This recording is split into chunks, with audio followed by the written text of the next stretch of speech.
Hello, I'm Mercedes Stephenson, and this is the West Block, politics, perspectives, and players. It's been 2 years since a new phenomenon began, asylum seekers illegally crossing into Canada from the United States. To deal with the influx, the government added more RCMP officers, set up a satellite police station at the most popular port of entry in Quebec, and moved more Customs and Border Patrol agents to process the claims. Tens of thousands of people have entered Canada, and while things were slowing down, Global News has learned the numbers spiked again in June. So we traveled to the infamous Roxham Road border crossing to meet with Jean-Pierre Fortin. He's the president of the union that represents border agents on the front lines, to find out what's going on. Jean-Pierre, can you tell me a little bit about what's been happening over the last month at this border crossing? So what's happening here is normally people will be crossing right on the other side of that car, which we call illegally.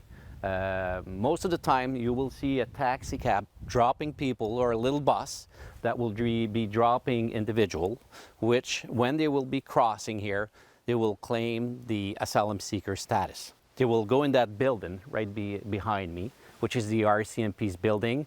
They will be making sure that the people are crossing safe, that they're not wearing any weapons and everything is safe.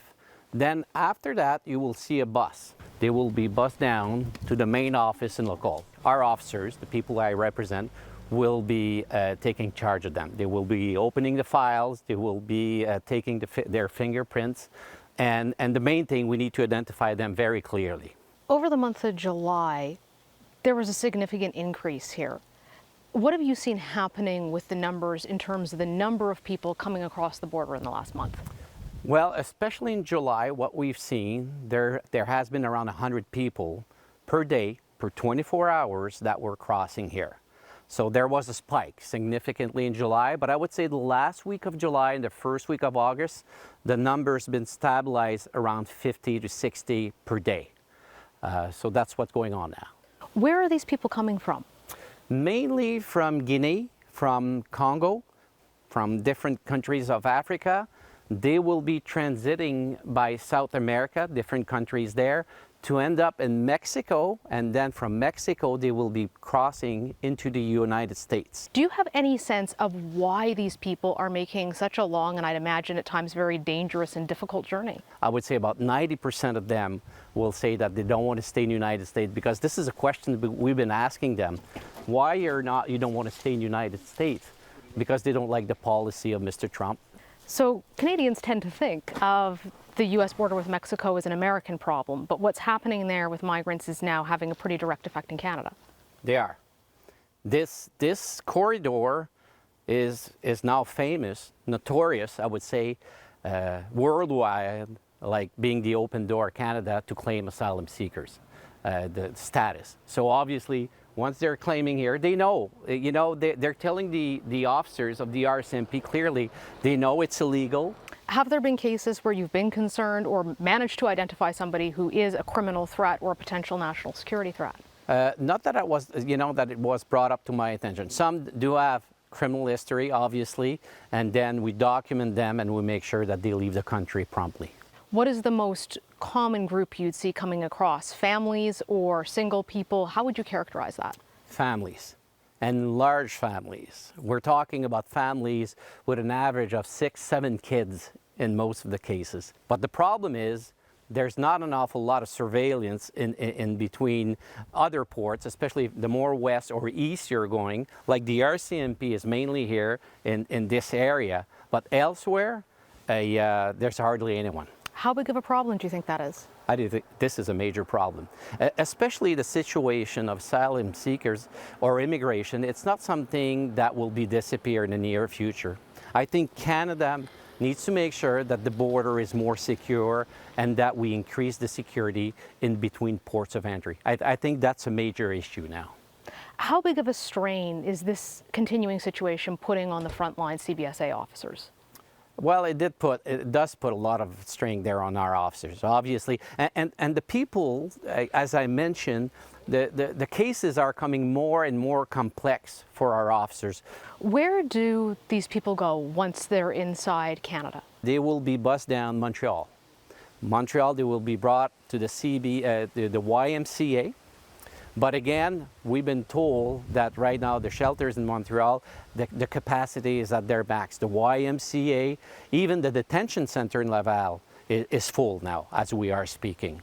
So that is a problem. So I don't know where these individuals are now going. Is it elsewhere in Ontario or other provinces or other town? But I know so far the capacity of Montreal, it's pretty much at the maximum. Now, the federal government says they've put a lot of money into border security, into the RCMP, into the CBSA. Has that made a difference, and is it enough? Well, we don't see, the amount of money so far. To be quite frank, we know there's money. I don't know if that money will be spent over the next few months or a year or so, if the government's got a plan. But obviously, we haven't seen an augmentation of officers right now. Like this summer, for example, in 2019, there's a lack of officers in every office in Canada. Seriously. So how much of a strain does it put on when you have a spike like what happened in July then? Do you have to move resources to try to deal with that? I don't know if the government thinks that it will fade away, but now we're getting into our third year with the situation we're having in hand. And I think there needs to be something more permanently. So right now, the people who are dealing with asylum seekers are coming from across the country. So they're not increasing the amount of resources.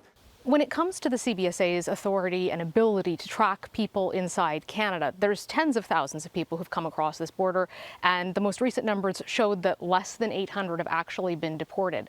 Are your officers struggling to know where these people are and to be able to remove them if necessary? Definitely. What we are seeing is probably the tip of the iceberg here. And here's the situation. With the amount of asylum seekers that are in the country now, they're entitled to appeal the decision, number one. And once they're appealing that decision, it will take at least up to 2 years to evaluate that. And for those asylum seekers that know that they're not going to be able to reach the stage that their claim will be granted in Canada, or they know that they have a criminal history, the concern is they may disappear. And there will be very hard to get, because the people who do track them within CBSA, it's a very small group, which call inland enforcement officers. Obviously, these group of people needs to probably double up, at the very least right now, to face the situation that may occur in 2020 or 2021 or 2022. Because these people are in Canada. Either when it has been granted, the status to actually, their demand has been granted, but it's the other people that we should be worrying. And that's why we certainly don't have the resources to track them down and to deport them. So there's a shortage of the number of people who track where people are once they're in Canada, if they're a risk, and find them and deport them if they fail. Absolutely. Jean-Pierre, thank you very much for coming all the way down here today and joining us to talk about this issue. It was a pleasure to be here. That's all the time we have for today. Please be sure to follow us on Twitter, Facebook, and Instagram. And you can go to our website at thewestblock.ca for more. Thanks for joining us. I'm Mercedes Stephenson for The West Block.